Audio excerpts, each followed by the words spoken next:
Les champignons envahissent les buis actuellement, l'un s'en prend aux feuilles et aux tiges, l'autre champignon s'attaque aux racines. Vous l'avez compris, les buis sont de plus en plus malades à cause de ce fameux champignon. Deux champignons. Le premier champignon, Volutella buxi, en fait il s'attaque aux racines et dessèche le buis. Les premiers symptômes se manifestent par un léger roussissement des jeunes pousses. À première vue, on aurait tendance à penser que le buis a soif. Certains accusent même les araignées rouges qu'ils attaquent les buis. En fait, il n'en est rien.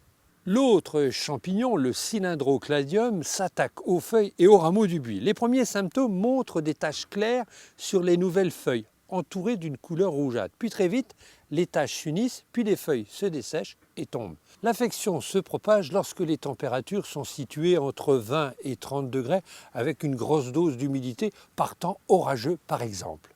Le principal remède pour lutter contre ces deux champignons, c'est d'éviter les excès d'humidité. On remarque bien un buis planté dans un sol argileux aurait tendance à jaunir.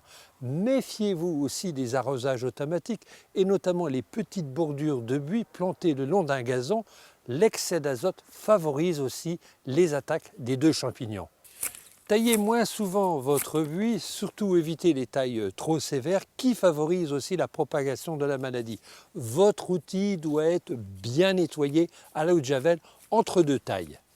Ne taillez pas les buis par temps de pluie. Arrachez les plantes mortes qui favorisent les champignons. Apportez un engrais spécifique, spécial buis, et attention aux engrais gazon riches en azote déversés à proximité des buis, c'est un facteur très aggravant. Évitez de trop serrer les buis à la plantation et surtout ne plantez pas les buis dans un terrain trop humide en hiver et ratissez les feuilles mortes au fur et à mesure qu'elles tombent. Et si vous êtes un adepte de l'art taupière, des buis taillés, et que vos buis sont atteints par la maladie, surtout remplacez-les par des Lonicera nitida, des arbustes qui poussent très facilement et qui se taillent très facilement.